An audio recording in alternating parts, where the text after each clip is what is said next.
30 লাখ টাকা জরিমানা হবে যে বিড়ি খাবে। এই বিড়ি খায়া খায়া দেশটা ধ্বংস হয়ে গেছে। এত বিড়ি এত তামাক আমাদের উত্তরবঙ্গে আছে, এগুলো সব বন্ধ করে দেওয়া লাগবে। প্রত্যেক ছেলে মেয়েকে বারবার বলতেছি, এলাকায় আছে না, শোনেন, এই যে ছোট্ট ছেলে মেয়ে মেট্রিক ইন্টারে পরে স্মোকিং করে সবার সামনে, আসসালামু আলাইকুম বলে ওকে থামাবেন। এলাকার 2-4 জন বড় ভাই বলবেন যে ভাইয়া তুমিও দাও, আমরা একসাথে খাই, তোমার আব্বা আম্মাকে ফোন দেই, একসাথে বসে খাবো, ভালো খাবার। প্রত্যেক এলাকা থেকে যদি আমরা এটা শুরু করি, একটা ছোট্ট বাচ্চার ক্ষমতা আছে ওই সিগারেট খাইতে পারে। আর কিভাবে সিগারেট খায়? কিসের ফ্রিডম? আমি ছোট বাচ্চার ফ্রিডমে বিশ্বাস করি না, অত কোনো বুদ্ধি নেই। আর কিসের ফ্রিডম? ওই যখন বড় হবে তখন দেখা যাবে। আর আজে বাজে কাজে কোনো ফ্রিডম চলবে না। ওই বিড়ি খাচ্ছে, এটা জরিমানা করা উচিত ছিল 30 লাখ টাকা। বিড়ি কত ক্ষমতা হয়েছে সেটা দেখি, তোর স্ট্যাটাস কি সেটা দেখি। 30 লাখ টাকা জরিমানা হবে যে বিড়ি খাবে। এই বিড়ি খায়া খায়া দেশটা ধ্বংস হয়ে গেছে। এত বিড়ি এত তামাক আমাদের উত্তরবঙ্গে আছে, এগুলো সব বন্ধ করে দেওয়া লাগবে। বাংলাদেশের এখন মনে করেন লোক 20 কোটি, যদি 20 মিনিট পরে প্রত্যেকের আরেকটা করে বাচ্চা হয়, তাহলে কয় কোটি হবে 20 মিনিট পর? হ্যাঁ, 40, তারপরে 80, তারপরে কত 160 কোটি। ব্যাকটেরিয়া 20 মিনিটে আগে পৃথিবীতে আসলো, 20 মিনিট পরে সে আব্বা হয়ে গেল, 40 মিনিট পরে দাদা হয়ে গেল, 60 মিনিট পরে পরদাদা হয়ে গেল। আমরা আমাদের বাচ্চা কাচ্চা নিয়ে অনেক সময় অহংকার করি না?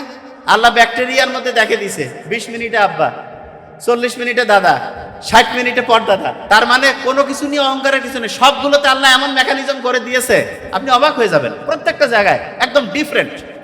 ভাইরাস, জাহান্নামের মধ্যে গেলে আল্লাহ যদি এইটা দিয়ে অ্যাটাক দেয় শেষ। ব্যাকটেরিয়া, ও ব্যাকটেরিয়া মানে যে খারাপ তা না।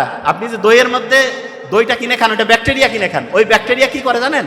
আপনার শরীরের ভিতরে, শোনেন, আপনার শরীরের ভিতরে কিন্তু হচ্ছে খাবার হজমের জন্য ওই দইয়ের ব্যাকটেরিয়াটা উপকারী। ঠিক তেমনি করে আমরা জমি চাষ করি না, যারা ফার্মার কৃষক আছেন, ওনারা যে ওই যে জমি চাষ করার মানে কোনো কিছু বপন করার আগে যে চাষবাস করেন, ওটা কেন করেন জানেন?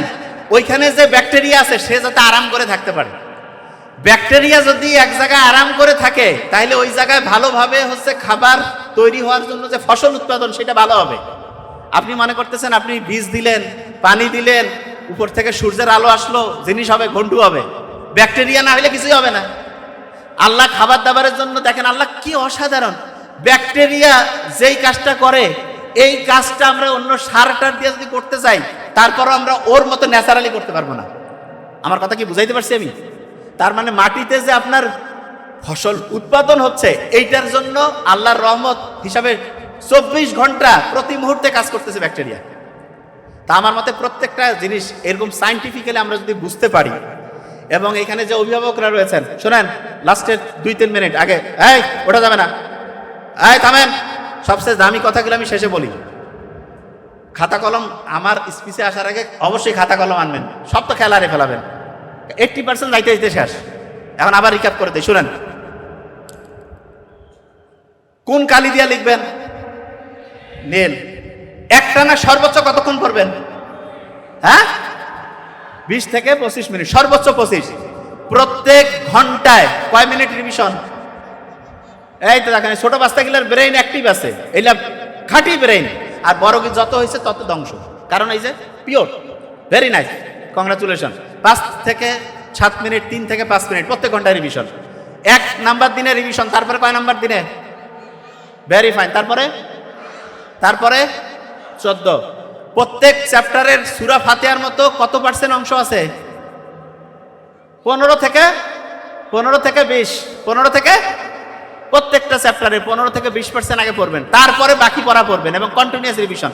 আপনি যেটা হইতে চান সেইটা হবেন না হয়ে গেছেন, সেটা বাপ মার সাথে সম্পর্ক কেমন? হ্যাঁ, সব ভাই একসাথে থাকবেন না আলাদা?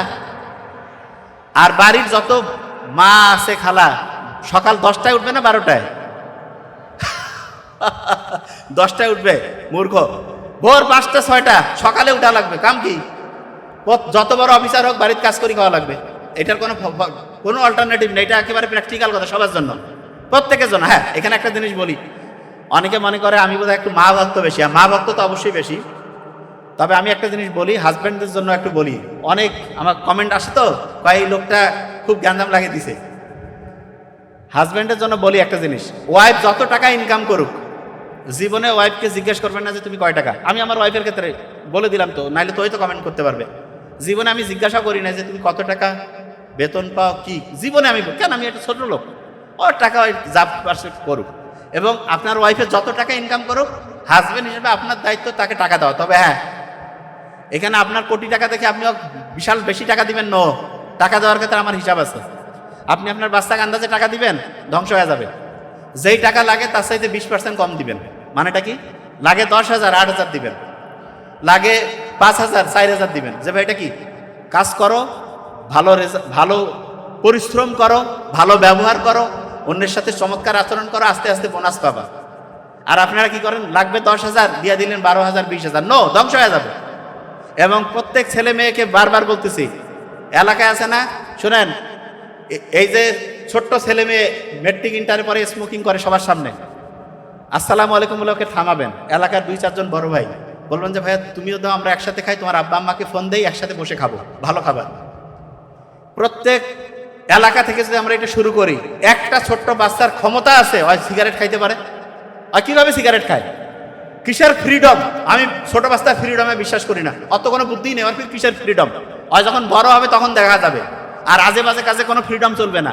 ওই বিড়ি খাচ্ছে মাত্র 50 টাকা না 300 টাকা জরিমানা, এটা জরিমানা করা উচিত ছিল 30 লাখ টাকা। বিড়ি কত ক্ষমতা হয়েছে সেটা দেখি, তোর স্ট্যাটাস কি সেটা দেখি। 30 লাখ টাকা জরিমানা হবে যে বিড়ি খাবে। এই বিড়ি খায়া খায়া দেশটা ধ্বংস হয়ে গেছে। এত বিড়ি, এত তামাক আমাদের উত্তরবঙ্গে আছে, এগুলো সব বন্ধ করে দেওয়া লাগবে। তামাক সেক্টরের যে লোক, এগুলো সব অন্য জায়গায়, শয়তানি সব ঢুকছে সব। শোনেন, বাড়ি থেকে শুরু করবেন, এলাকায় যত বড় গুন্ডা বদমাশ আছেন, আর ভালো ছেলে পেলে যারা, শোনো, যারা ভালো ছেলে পেলে একসাথে মসজিদে নামাজ পড়তে যাবা, একসাথে চলাফেরা করবা, যে কোনো জায়গায় যদি অন্যায় দেখো আগে দেখবা যে অন্যায়, প্রত্যেকে যায় বাধা দিবা যে না আমি তো ভালো ছেলে, আমি বই নিয়ে পড়বো, বই পড়ি কাম নাই, বই পরে বহু পড়া যাবে। অন্যায়ের প্রতিবাদ 1 নম্বরে অন্যায়ের প্রতিবাদ। বুঝাইতে পারছি আমি কি বলছে? এই অনুযায়ী তোমরা করবা। এবং একটা জিনিস বলি, সারা বাংলাদেশ নোবেল তো আজকে অসাধারণ বলছে, 30 বছর পরে, আমরা 30 বছর না, আল্লাহ যদি চায়, জোহরান মামদানি 1 বছর আগে ইন্টারভিউ নিতে গেলে মানুষকে তাইফির কায়রে চিনে না, আর এখন তার স্পিচ শোনার জন্য হাজার হাজার লোকজন আগায় আসতেছে। কেন? কারণ সত্যি কথা বলছে। যারা সামনে সারা দেশকে লিড করবে, আরেকটা জিনিস, স্টুডেন্ট যারা আছে না, প্রত্যেকেই পলিটিক্স করবা, প্রত্যেকে, আমি বলতেছি প্রত্যেকেই পলিটিক্স। আব্বা আম্মা যদি কবে যে নাবিল স্যার কয়ে গেছে, প্রত্যেকে পলিটিক্স করবে। তবে হ্যাঁ, শোনো, আগে পলিটিক্স মানে কি সেটাকে বুঝতে হবে। পলিটিক্স মানে পড়াশোনা 1 নম্বরে। ও বাবা, এখন যে না, পলিটিক্স মানে 1 নম্বরে পড়াশোনা, তারপরে অন্যায়ের প্রতিবাদ। পড়াশোনা না করলে অন্যায়ের প্রতিবাদ করতে পারবে না। তো যাবা, তোমাকে আইন কানুন দেখাই দিবে যে ভাই নিয়ম নাই। তোমার আইন কানুন সবচেয়ে বেশি জানতে হবে, সবচেয়ে তুমি বেশি জানো, সবচেয়ে বেশি বুঝো, সবচেয়ে সুন্দর বলতে পারো, সবগুলোতে সব পজিটিভ বৈশিষ্ট্য আছে। চোর বাটপা ঠান্ডা হয়ে যাবে যে ভাই একসাথে গাঞ্জাম করতে গেলে গাঞ্জাম লাগাই দিবে। আর তুমি হচ্ছে মূর্খ। শোনো, আন্দাজে যে এক জায়গায় বুদ্ধি আগে করতে হবে, তোমার শক্তিশালী হইতে হবে। ইসলাম শক্তিশালী হইতে উৎসাহিত করছে। এই জন্য ইসলাম ফজর থেকে শুরু করে এসা পর্যন্ত নামাজ, রোজা, এই নিয়মগুলোর মধ্যে থেকে তুমি তোমার নিজেকে শক্তিশালী করবা, তোমার তারুণ্যের যে শক্তি সেটাকে ভালো কাজে লাগাবা, এবং এমন অসাধারণ হবা তুমি, যেই দিকে যাবা তুমি নিজেই একটা ম্যাগনেট হয়ে যাবা।